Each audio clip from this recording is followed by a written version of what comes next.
नमो अरिहंताणम नमो सिद्धाणम नमो आर्याणम नमो विजयाणम नमो लोए सवसावणम। मंगलम भगवान वीरो मंगलम गौतमो गणी मंगलम कुंद कुंदार्यो जैन धर्मोस्तु मंगलम सर्वमंगल मांगल्यम सर्वकल्याणकारकम प्रधानम सर्वधर्माणम जैनम जयतु शासनम। नमो तीर्थनायक ने नमो ओंकार नाद ने ओंकार संघर्यो जैने नमो ते कुंद कुंदने। अहो उपकार जिनवरनो कुंदनो ध्वनि दिव्यनो जिन कुंद ध्वनि आप्या अहो ते गुरु कहाननो। मंगलमय मंगल करण वीतराग विज्ञान नमो ताहि जाते भय अरहंतादि महान। करि मंगल करियो महा ग्रंथ करण के काज जाते मिले समाज सब पावे निज पद राज। मिथ्या भाव अभाव ते जो प्रगटे निज भाव सो जयवंत रहो सदा यही मोक्ष उपाय। सो निज भाव सदा सुखद अपनो करो प्रकाश जो बहुविधि भव दुख निके करिहे सत्तानाश। मोक्ष मार्ग प्रकाशक ग्रंथ पूज्य गुरुदेव श्री कांजी स्वामी के प्रवचन भाग 3 पेज 388 व्यवहाराभाषी का प्रकरण चल रहा है। आत्मा का अनुभव नहीं है और बाहर के क्रियाकांड पर्याय बुद्धि होते हुए पर्याय से एकत्व करके पर्याय के कार्य करके अपने आप को धर्मात्मा मानता है, करने वाला मानता है। कर्तृत्व भोक्तृत्व एकत्व ममत्व छूटा नहीं है। ऐसे जीव की कथा चल रही है। व्यवहार, उसको व्यवहार का आभास, निश्चय का आभास होता है, व्यवहार का आभास होता है और दोनों का भी आभास होता है, वो भी आगे आएगा। अभी व्यवहाराभाषी का प्रकरण चल रहा है। 388 में पंडित टोडरमल जी की बात पहले आ रही है, फिर गुरुदेव श्री के प्रवचन आएंगे। तथा यह उदासीन होकर शास्त्र में जो अणुव्रत महाव्रत रूप व्यवहार चारित्र कहा है, देखो उदासीन हो गया मतलब जगत से अच्छा नहीं लगता है।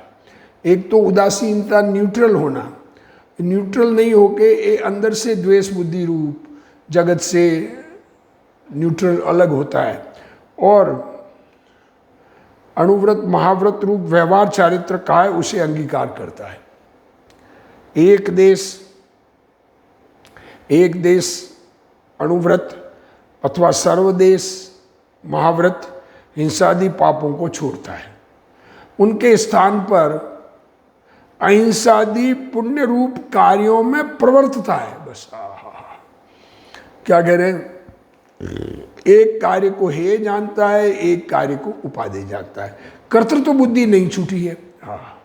तथा जिस प्रकार पर्याय आश्रित पाप कार्यों में अपना कर्तापना मानता था, जैसे अज्ञान दशा में जिनवाणी नहीं सुनने को मिली, तब जो पर्याय में जो पाप परिणाम होते थे उनको अपना किया मानता था। करने से होते नहीं, होते हैं वही होते हैं, पर मानता है अपना किया। उसी प्रकार अब पर्याय आश्रित पुण्य कार्यों में अपना कर्तापना मानने लगा। इस प्रकार पर्याय आश्रित कार्यों में अहम बुद्धि मानने की समानता हुई। पर्याय में अपनापन पड़ा हुआ है, द्रव्य में अपनापन नहीं आया है। जैसे मैं जीवों को मारता हूं, जब अज्ञान दशा में पाप कार्य क्या है कि मैं जीवों को मारता हूं, मैं परिग्रहधारी हूं, मैं झूठ बोलता हूं, मैं चोरी करता हूं, मैं अब्रह्म सेवन करता हूं, मैं परिग्रह रखता हूं इत्यादि रूप मान्यता थी। उसी प्रकार मैं जीवों की रक्षा करता हूं, दया पालता हूं, मैं सत्य बोलता हूं,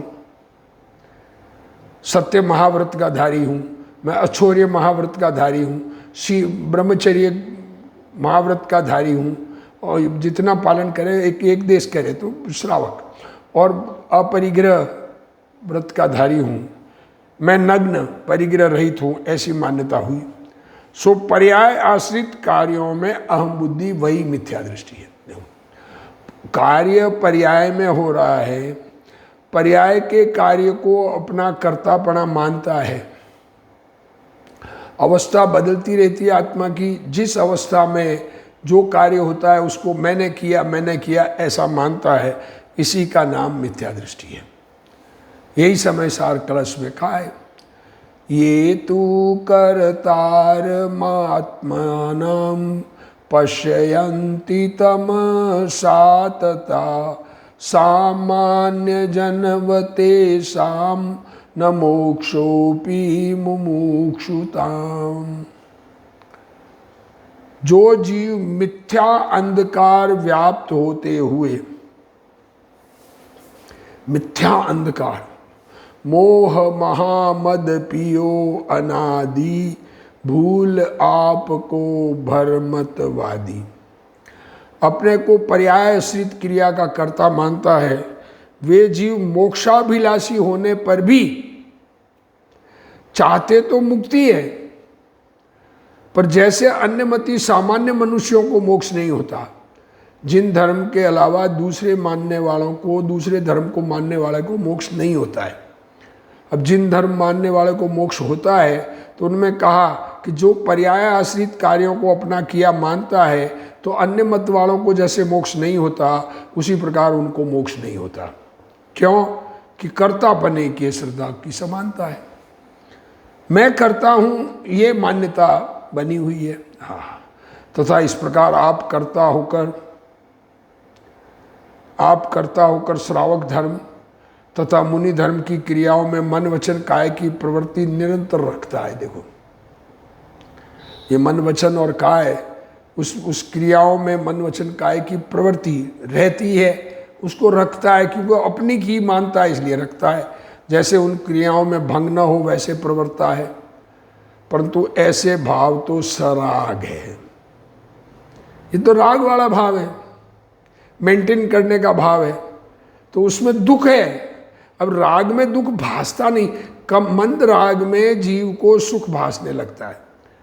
और चारित्र है वह वीतराग भाव रूप है। चारित्र तो वीतरागता होनी चाहिए, इसलिए ऐसे साधन को मोक्ष मार्ग मानना मिथ्या बुद्धि है। द्रव्यलिंगी उदासीन होकर शास्त्र कथित अणुव्रत महाव्रतादि रूप व्यवहार चारित्र को अंगीकार करता है। हाँ हाँ, क्या कह रहे हैं? द्रव्यलिंगी उदासीन होकर उदासीन हो गया है, नहीं चाहिए मुझे कुछ भी। अणुव्रत महाव्रत शास्त्रों में जैसा कहा उसको अंगीकार करता है। एक देश अथवा सर्वदेश हिंसादि पापों को छोड़ता है। अभी ये कथन तो व्यवहार से ही करेंगे, वास्तव में छूटते हैं उसको कहते हैं छोड़ता है। और उसके स्थान पर अहिंसादि पुण्य रूप कार्यों में प्रवृत्ता है। ये मान्यता में उसको कर्ता बुद्धि पड़ी है। मैं पर की हिंसा कर सकता हूँ अथवा दया पाल सकता हूँ, ये मान्यता ही मिथ्यात्व है। मैं किसी जीव को मार सकता हूँ, ये मान्यता ही मिथ्यात्व है। किसी की जीव की दया पाल सकता हूँ, मार सकता हूँ, मैं जीवों की रक्षा कर सकता हूँ दूसरे जीवों की, ये मान्यता ही मिथ्यात्व है। बचाने का भाव हुआ इसलिए जीव बच गया, ऐसा नहीं है। हाँ, किसी को बचाने का भाव हुआ किसी को, इसलिए वो जीव बच गया, ऐसा नहीं है। जब आत्मा की इच्छा के कारण अपने शरीर की क्रिया ही नहीं होती। आत्मा में इच्छा हुई इसलिए शरीर की क्रिया हो जाए तो नहीं होती। आत्मा चाहे जैसा शरीर, मैं हाथ यूँ ऊंचा करना चाहूँ तो ऊंचा हो, नीचा करना चाहूँ तो नीचा हो, ऐसा होता नहीं है। कई दफे चाहते कुछ है, होता कुछ है। तो फिर इसके कारण पर जीव बच जाए। देखो, जब शरीर की क्रिया ही मेरे चाहने के अनुसार नहीं होती, तो मेरे कारण अन्य जीव बच जाए, ऐसा तो तीन काल में भी नहीं होता। शरीर में शरीर के कारण क्रमबद्ध क्रिया होती है। शरीर का परिणमन क्रमबद्ध, अजीव अपने क्रमबद्ध ऐसे परिणामों से उत्पन्न होता हुआ अजीव है। ये क्रमबद्ध क्रिया होती है। और जीव के बचने की क्रिया भी क्रमबद्ध उसके कारण होनी थी सो हुई। जीव वर्तमान में यहाँ रहा, दूसरा शरीर नहीं धारण करने गया, तो वो भी क्रमबद्ध होनी थी सो हुई। अज्ञानी मेरे कारण वह क्रिया हुई। अज्ञानी ये मानता है कि मैंने इन जीवों को बचाया। क्या कहें, अब मान्यता ऐसी बनी हुई है, सारे जगत की बनी हुई है। जिन वाणी के अनुसार मान्यता बनाना चाहता नहीं, वह एक्चुअली धर्म तो मान्यता बदलने से होगा। और ऐसा मानकर अहम बुद्धि करता है, वह मिथ्या मान्यता है। मुनि के शरीर के नीचे पैर के निमित्त से कदाचित कोई जीव मर जाए। मुनिराज चल रहे हों, पाँव ऊंचा उठाया, देख के चल रहे हैं, नीचे रखते वक्त कोई जीव पाँव के नीचे आ जाए, फिर रुकता नहीं ना, पाँव नीचे रखना शुरू किया तो भी प्रमाद नहीं होने से मुनि को दोष नहीं लगता। मुनि को उसका दोष नहीं है। शरीर के हम अप्रमादी हों, हम केयरफुली चले, केयरफुली काम करें, जीव दया अंदर में परिणाम है, तो किसी कारण से जीव मर जाए, जीवों की तो आयु पूरी होती है हमारे निमित्त से, हमारे शरीर के निमित्त से जीव मर जाए, तो जैसे मुनिराज को दोष नहीं लगता। तो हम भी केयरफुली है तो दोष उतना ही लगेगा ना जितना दोष है हमारे में।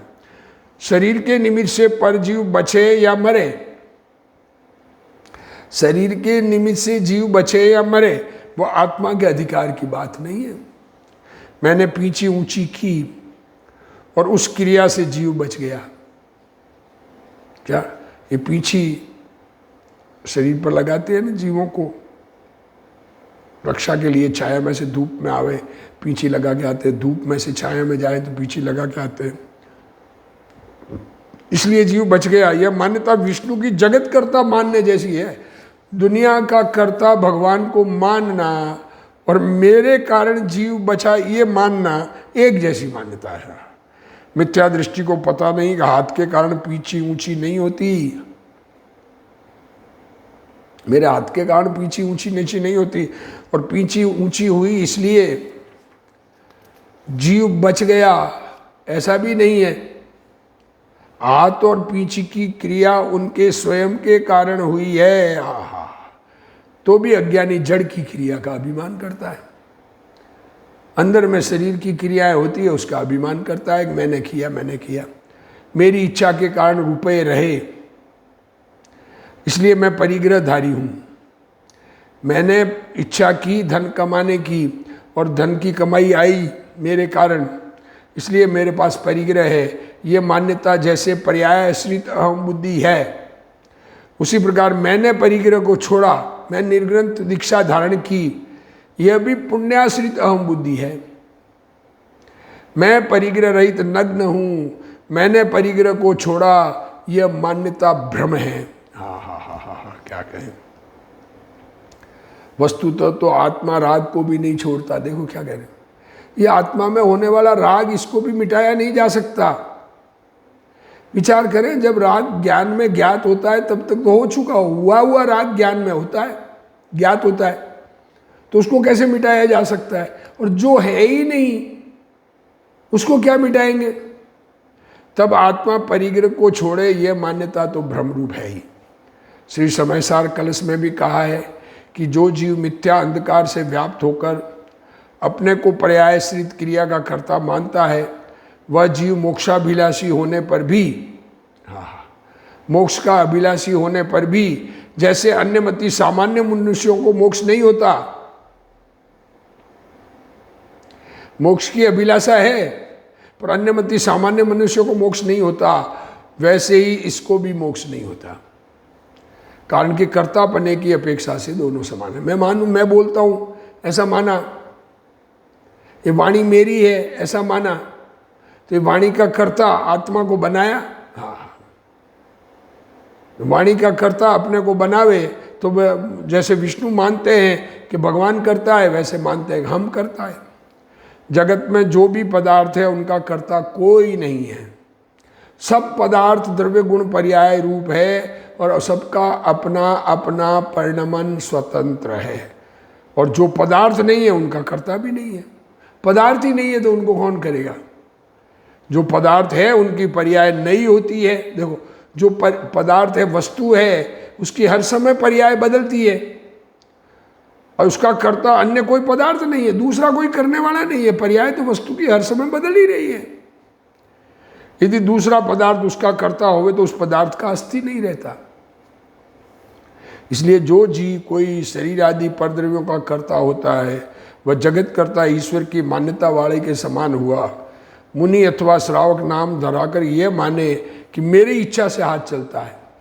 मुनि नाम धरा, मुनि है, नाम मुनि, और ये माने कि मैं हाथ को चलाता हूँ, मैं बोल के समझा सकता हूँ, मैंने लोगों के समझौते कराए, तो अन्यमति की तरह उसका भी मोक्ष नहीं होता। मैं किसी परद्रव्य की पर्याय का कर्ता नहीं हूँ। समस्त पदार्थों की स्वतंत्र क्रमबद्ध क्रिया उनके स्वयं के कारण होती है। आहा, ऐसा माने तो सम्यक नियतवाद होता है। सब पदार्थों का परिणमन स्वतंत्र स्वयं स्वयं से है और आत्मा में सम्यक दर्शन होता है, यही सार है। तब आत्मा में सम्यक दर्शन होता है। स्वतंत्र वस्तु व्यवस्था समझने पर आत्मा में सम्यक दर्शन की उत्पत्ति होती है। परंतु अज्ञानी बाह्य क्रिया में मगन है। अज्ञानी तो ये मानता है कि मैं करता हूँ करूँ, एज अज्ञानता सकटनो भार जैम स्वांताणे। वह पर में अहम बुद्धि करता है। स्वयं श्रावक धर्म अथवा मुनि धर्म की क्रिया में निरंतर मन वचन काया की प्रवृत्ति रखता है। देखो, उस क्रिया में भंग न हो तद अनुसार प्रवर्तता है, परंतु ऐसे भाव तो सराग है और चारित्र तो वीतराग भाव स्वरूप है। इसलिए ऐसे साधक को मोक्ष मानना मिथ्या बुद्धि है। अब वापस पंडित जी का, सराग वीतराग भेद से दो प्रकार का चारित्र कहा है, सो किस प्रकार है? देखो, चारित्र दो प्रकार का कहा है, एक सराग चारित्र और एक वीतराग चारित्र। तो आप तो कह रहे हो वीतराग चारित्र ही होता है, तो ये दो भेद कैसे है? जैसे चावल दो प्रकार के हैं, दृष्टांत दिया है पंडित जी ने। चावल दो प्रकार के, एक तुष सहित है और एक तुष रहित है। एक के ऊपर छिलका है, एक छिलका निकाला हुआ है। वहाँ ऐसा जानना कि तुष है वह चावल का स्वरूप नहीं है। छिलका जो चावल का है वो चावल नहीं है, वो तो निकालने लायक है। चावल में दोष है। अब कोई समझदार तुष सहित चावल का संग्रह करता था, जानकार था कि इसमें से हम कचरा ऊपर का छिलका उतार के चावल ले लेंगे। उसे देखकर कोई भोला तुषों को ही चावल समझकर, उस छिलके को ही चावल समझकर संग्रह करे तो वृथा खेत की नहीं होगा। छिलके को ही चावल समझे, चावल के ऊपर जो लाल छिलका आते हैं तब फिर उनकी सफाई की जाती है। तो कोई तुष सही चावल लाता था, घर लाए कि बाद में साफ करेंगे। अब कोई उस छिलके को ही चावल समझ ले तो वैसे चारित्र दो प्रकार का है, एक सराग है, एक वीतराग है। एक छिलके सहित और एक बिना छिलका का। वहाँ ऐसा जानना है कि राग है वह चारित्र का स्वरूप नहीं है, चारित्र में दोष है। तथा कितने ही ज्ञानी प्रशस्त राग सहित चारित्र धारण करते हैं। उन्हें देखकर कोई अज्ञानी प्रशस्त राग को ही चारित्र मानकर संग्रह करे तो वृथा खेद की नहीं होगा। तब फिर सराग और गुरुदेव श्री इसका खुलासा कर रहे हैं। तब फिर सराग और वीतराग के भेद से दो पारिक प्रकार का चारित्र कहा है, वह कैसे है? जैसे चावल दो प्रकार के हैं, एक छिलके सहित दूसरे छिलके रहित। वहाँ ऐसा जानना है कि छिलका है वह चावल का स्वरूप नहीं है, बल्कि चावल में दोष है। अब कोई चतुर मनुष्य छिलके सहित चावलों को संग्रह करता था, उसे देखकर कोई भोला मनुष्य छिलकों को ही चावल मानकर संग्रह करे तो वह निरर्थक खेद खीन होगा। छिलके लाएंगे तो क्या फायदा, उसे खाने का अन्न तो खाया नहीं है नहीं उसमें। उसी प्रकार चारित्र दो प्रकार के हैं, एक सराग और एक दूसरा वीतराग। अब वहां ऐसा समझना कि राग है वह चारित्र का स्वरूप नहीं है। राग तो उस भूमिका के अनुसार होता है, अर्थात पंच महाव्रत या बाहर की नग्न दशा वह चारित्र नहीं है। आहा, अज्ञानी जीव लंगोटी छोड़कर छठवां गुणस्थान होना मानता है। अज्ञानी क्या है कि लंगोटी छोड़ेंगे तो छठवां सातवां गुणस्थान आ जाएगा, परंतु ऐसा नहीं है। आत्मा का चारित्र पर में तो होता ही नहीं। आत्मा का चारित्र शरीर में नहीं है, वस्त्र में नहीं है, परंतु नग्न दशा का भाव भी चारित्र नहीं है। अपने खुद नग्न रहने का परिणाम, पर निर्ग्रंथ होने का परिणाम, वह भी चारित्र नहीं, वह तो चारित्र में दोष है। अब कोई ज्ञानी प्रशस्त राग से ही चारित्र धारण करता है, कोई ज्ञानी है वो मंद राग, प्रशस्त राग, धर्म के प्रति का राग सही चारित्र धारण करता है। उसको देखकर कोई अज्ञानी प्रशस्त राग को ही चारित्र मानकर संग्रह करे, राग करे, वीतरागता अंदर हुई नहीं, तो व्यर्थ खेद खिन्न ही होगा। देखा देखी व्रत लेना कोई चारित्र नहीं है। एक दूसरा पाल रहा है इसलिए हमें भी व्रत लेने हैं। देखा देखी और दिखाने के लिए धर्म नहीं होता है। धर्म अपने कल्याण के लिए होता है। ज्ञानी तो जितना वीतराग भाव होता है उतना ही चारित्र मानता है। अज्ञानी व्रत, शुभ भाव या शरीर की क्रिया को चारित्र मानता है, परंतु वह वास्तविक चारित्र नहीं है। कितने ही जीव तत्व ज्ञान बिना बाहर से आचरण करते हैं, परंतु वह सब आचरण मिथ्या है, उसमें कुछ लाभ नहीं है। ज्ञानी के मंद कसाय रूप आचरण होता है, मुनि के महाव्रतादि होते हैं। ज्ञानी के मंद कसाय रूप आचरण, कसाय की मंदता रूप आचरण है, मुनि के महाव्रतादि होते हैं। उन्हें देखकर अज्ञानी मंद कसाय रूप आचरण को ही धर्म मानकर उनके जैसा आचरण करता है। बस बाहर की मुनियों की क्रियाएं देख के कि मुनि वो क्रिया करने लग जाता है। अज्ञानी आत्मा समझ में आया नहीं, परंतु वह मिथ्या है, वो सच्चा चारित्र नहीं है। उससे अज्ञानी को शांति नहीं मिलती। चाहिए शांति, वो शांति उससे मिलेगी नहीं। यहाँ कोई कहेगा कि पाप क्रिया करने से तीव्र रागादि होते थे। कोई कहेगा ऐसा कहेगा कि पाप क्रिया से तीव्र रागादि होते, अब इन क्रियाओं को करने पर मंद राग हुआ। पाप क्रिया में राग तीव्र था और इन क्रियाओं में राग मंद है, इसलिए जितने अंश में राग भाव कम हुआ उतने अंशों में चारित्र कहो। जितना राग घटा उतना तो चारित्र है, कि राग घटने का नाम चारित्र नहीं, राग मिटने का नाम चारित्र है। क्या कहना चाह रहे हैं? राग मिटने का नाम चारित्र है।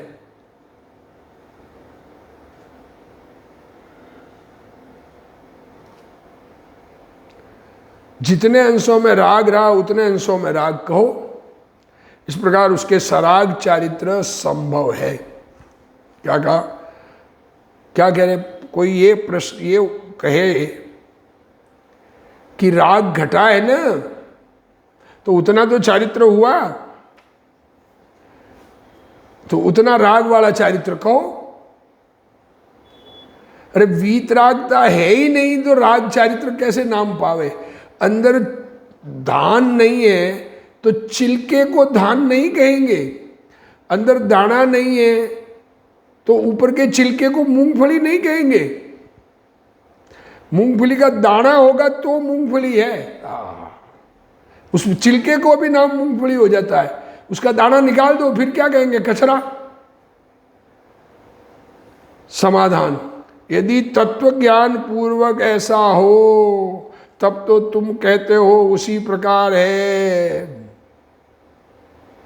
यदि तत्व ज्ञान पूर्वक राग है तो तुम कहते हो उसी प्रकार है, मंद राग है। तत्व ज्ञान के बिना उत्कृष्ट आचरण होने पर भी असंयम नाम ही पाता है।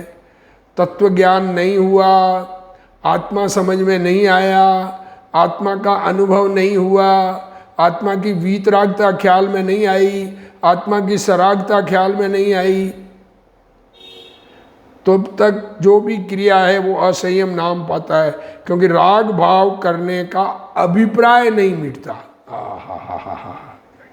तुम्हारे अंदर में अभिप्राय तो ये बड़ा है राग करना है। अब गुरुदेव श्री इसको खिलाच। अब यहाँ प्रश्न करता है कि पाप क्रिया करने से तो तीव्र कषाय होती है और शुभ क्रिया में मंद कषाय होती है। इसलिए जितना राग घटा उतना तो चारित्र कहो। इस प्रकार उसको सम्यक चारित्र संभव है। तो कह रहे यदि तत्व ज्ञान पूर्वक ऐसा हो तब जो जैसा तुम कहते हो वैसा ही है। अगर 7 तत्व की श्रद्धा जैसा है वैसा समझ में आया, जीव का स्वरूप समझ में आया और जीव का पर से भिन्नपना समझ में आया और उसमें अपनापन हो गया, तब तो वैसा ही है। परंतु तत्व ज्ञान तो हुआ नहीं है। जिसको यह पता नहीं कि मैं पर की दया नहीं पाल सकता, अरे मैं जीवों की रक्षा कर ही नहीं सकता, ये बात जिसे समझ में नहीं आई। क्यों ये बात क्या विशेष है कि पर से तो मैं भिन्न हूं, पर से मैं जुदा हूं और राग मेरा स्वभाव नहीं है। राग तो बीमारी है और पर द्रव्यों से मैं जुदा हूं, उसको चारित्र नहीं होता, ये समझ में नहीं आया। जिसको पर से भिन्न पड़ा और राग की विभावता नहीं समझ में आई, उसको चारित्र नहीं होता। आत्मा चिदानंद है ऐसा पता नहीं होने वाले जीव को तत्व ज्ञान नहीं है। आत्मा चैतन्य ज्ञानानंद का खजाना भगवान है, ऐसा जिसे पता नहीं है, ऐसा तत्व ज्ञान नहीं है।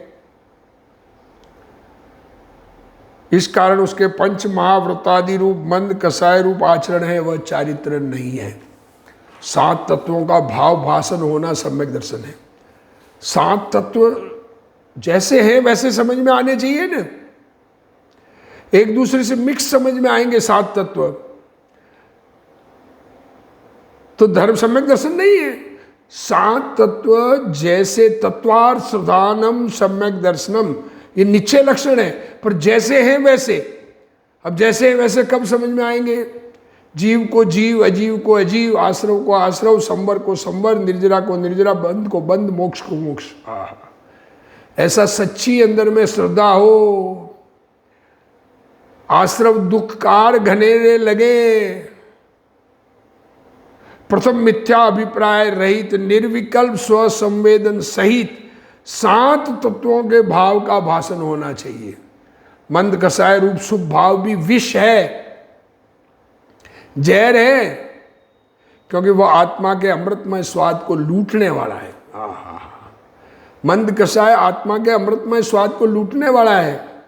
आत्मा सहजानंद स्वरूप है, उस आनंद से विपरीत अवस्था विष रूप है। ऐसा भान जिस जीव को वर्तता है, उसको अणुव्रत महाव्रतादि रूप शुभ भाव हो, उसे व्यवहार से चारित्र कहते हैं। जिसको चैतन्य भगवान आत्मा अपने रूप अनुभव में आया और आनंद से विपरीत दशा जहर है, आश्रम दुखकार लगे, उनके अणुव्रत महाव्रतादि के जो शुभ भाव है उसको व्यवहार चारित्र कहते हैं। अंदर मूंगफली का दाना हो तो छिलके को भी मूंगफली कहते हैं। दाना नहीं है तो छिलका मूंगफली कैसे हुआ? स्वभाव के आश्रय से राग घटा है, उतना तो चारित्र है। आत्मा के आश्रय से राग जितना घटा उतना चारित्र है, और जो राग रहा वह दोष है, ऐसा ज्ञानी जानता है। अज्ञानी 7 तत्वों के स्वरूप को नहीं जानता। आत्मा को समझे बिना 7 तत्वों का स्वरूप का पता नहीं है। वह तो 7 तत्वों की धारणा करता है, नाम याद कर लिए और उसकी बात करते तोता जैसे याद कर लिया पूरा कि जीव ज्ञानवान है, अजीव में ज्ञान नहीं है, आश्रव दुखकारी है, और पर आश्रव भाव तो दुख सुखकारी लगते हैं, शुभ भाव सुखकारी लगते हैं। तो आश्रव दुखकार घनेरे माना कहाँ? बंधन अच्छा लगता है कि तीर्थंकर बनना, बंधन तीर्थंकर बनना है तो तीर्थंकर बनने का भाव भी बंधन है, और बंधन सुखकारी नहीं हो सकता।